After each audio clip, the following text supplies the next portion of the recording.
So the spot that I was supposed to do my thing was after Lynn's video. When I saw Lynn's video, I said, okay, Lynn, how am I supposed to follow that? Like, that's not, no. You know, in fact, Lynn, you captured everything I wanted to say, so I think I'll just skip the Sarah thing.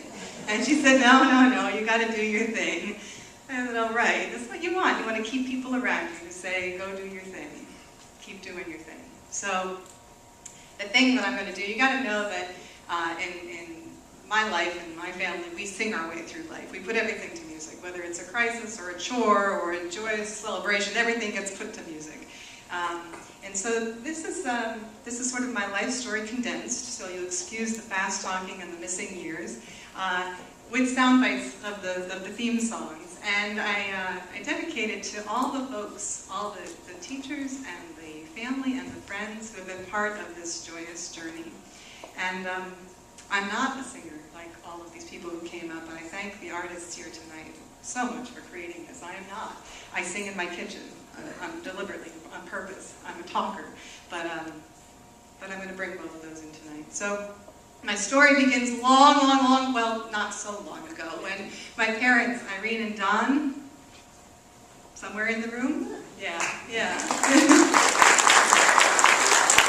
On the back book table, gave me the gift of life and started this whole beautiful journey. And I thank them for being my first teachers and for really teaching me how to live life with compassion and integrity. Best parents a gal could have. And they introduced me when I was 3 or 4 to Sue Taylor, who was my daycare teacher, but she became a lifelong friend. The gift that Sue gave me when I was yay high was snuggles and stories, and we read 2 of my favorite stories more times than I'm sure Sue ever wanted to read them. One was The Little Blue Engine That Could. I think I can. A good theme in life. And the other one was There's No Such Thing as Dragons. The storyline was okay. It was a good one. But at the end, there was a song on the soundtrack of the audio recording, and it went like this. Everybody likes to be noticed, no matter who they might be. It's hard when people pass you and pretend that they don't see. Everybody likes to be noticed. Nobody likes to be snubbed, and I know that most of all, everybody likes to be loved. Which was a pretty cool theme song to get at the age of 3, right? I still like singing that song.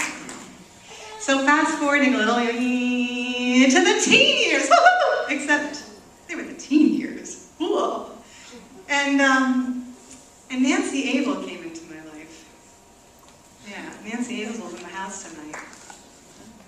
Nancy Abel started out as my middle school language arts teacher, and she gave me the gift of recognizing my own passion for writing, and she appreciated my pre-adolescent satiric wit and actually detected that at a pretty young age. But the real gift that Nancy gave was through the rest of high school, because I walked from high school to my house right by the middle school. And as I walked by, her classroom was there, and Nancy Abel was there, and I can't tell you how many, it was at least weekly, probably a couple times a week, that Nancy gave up her prep time in her afternoon as I appeared on her doorstep. And you know, they say it takes one person in a kid's life, believing in them, loving in them, to make a difference. And I was fortunate to have more than one, but Nancy Abel was leading the troops at that particular point of time. And she just welcomed me with open arms and a big smile on her face, and heard that I had everything to give, and just took that stand that it was all okay, even though in that teeny space of being a teen, it didn't always feel that way. Thank you very much for being here this evening with us and for continuing to be a lifelong friend. Thank you for being a friend, traveling down the road and back again. Your heart is true, you're a pal and a confidant. And as she's rolling her eyes and putting her head back, it's a soundbite. It's just a soundbite. I told you I wouldn't torture you. So fast forwarding again, and I had lots of great teachers, but really, I'm just going to skip right ahead to the 2 youngest and most wisest teachers that I have ever encountered in my entire existence here. Grace and Anya showed up in my life, and wow, nothing like 2 little beings to make you just get present to what is important in life and to light your heart up, light my heart up. Anya actually means grace. We connected our kids by their names. And so when we go around the house singing this theme song, it's very much for both of them, you know. Amazing grace, how sweet the sound. Giggling giggling over in the corner. Yeah, you guys light us up. Thank you so much for being who you are and being in our lives. You bring us great, great joy. And they're wishing I'd speed it up a little because they're on next. Yeah, so I'll speed it up. You know, you kind of, like, sometimes you find yourself just getting into the autopilot mode of life, right? You know, I was just kind of cruising along, doing the riding in my car, I'm a movie star. I'm a car, riding in my car, I'm riding in my car, and it was the sort of a eek. And the car stopped, and I stopped, and I went, whoa. Got a life full of blessings, everything's looking really good, and yet I'm not showing up here as I was called to be. I'm not doing this life thing exactly at the top of my game, or as I was really meant to be here. I have a friend who says it's like the little whisper of God in your ear, or sometimes it's the 2x4 that comes and whacks you upside the head, and I had a combination of both, but when you get a wake-up call, and it comes to different people in different ways, you know, at different times. When you have a wake-up call, when something makes you pause and go, whoa, it's not always that pretty, and it's not always that smooth or clean or anything. Sometimes it's just downright turbulent when you have a wake-up call in life. And you know, some of us take on that song that says, you know, nobody knows the troubles I've seen. Nobody knows my sorrow. And you get to choose how long you want to hang out with that song. And that's when two more blessings showed up in my life. Jackie Woodside led a course called Life Design, and in that course she gave me the gift of a gratitude practice. Every morning, she suggested, I write down everything for which I was grateful for in my life in my journal.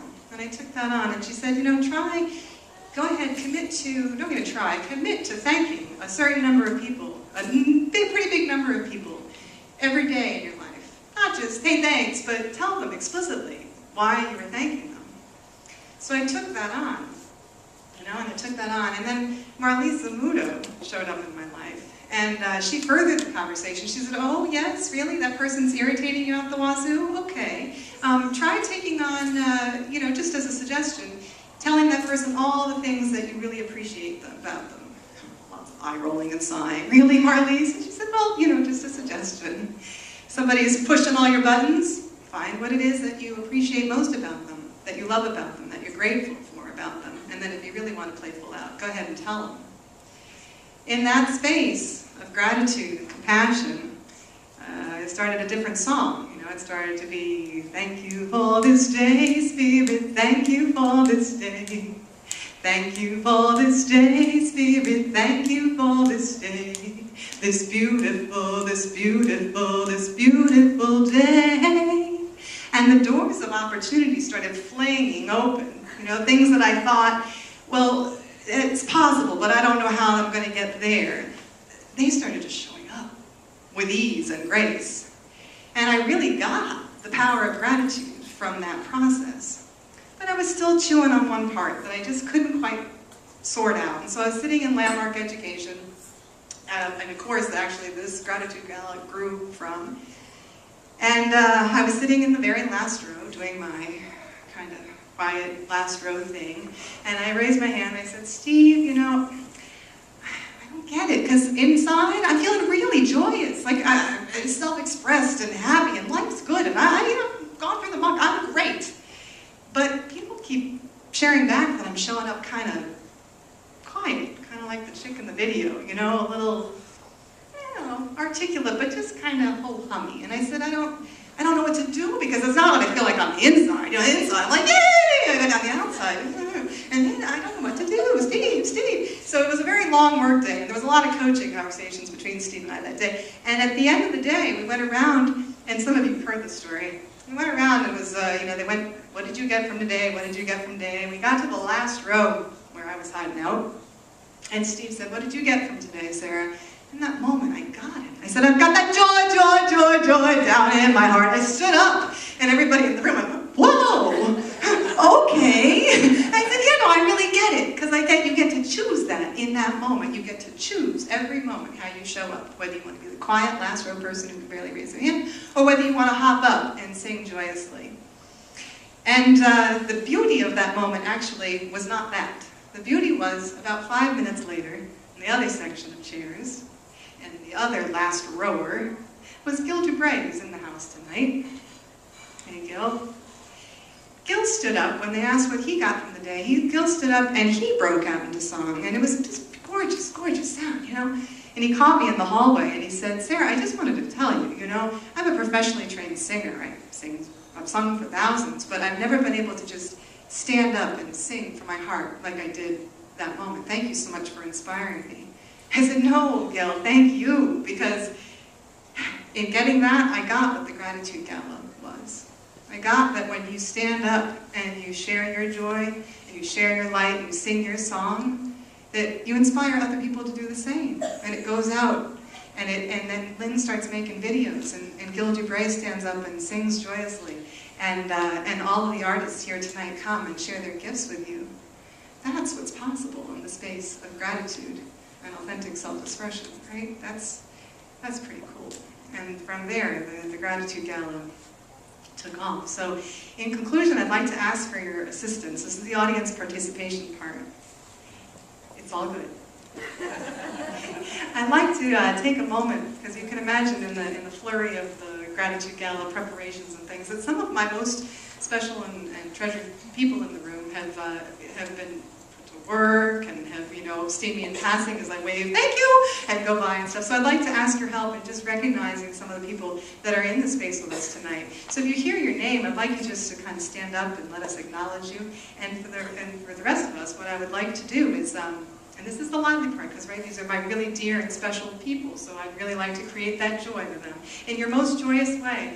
I'm going to start by saying something, and I'd like you to repeat it back to me, and then we'll change it over to a call and response, okay? So it's going to be, who's in the house? I'm in the house. Except these are my really special invited guests, and this is all about joy and self-expression, so let's give it another go. Who's in the house? Who's in the house? Who's in the house? Who's in the house? Who's in the house? Who's in the house? All right, I'm convinced you got it. So here's how it's going to go. I'm going to tell you who's in the house, and you're going to help me out, okay? If you hear your name, please stand up so we can acknowledge you.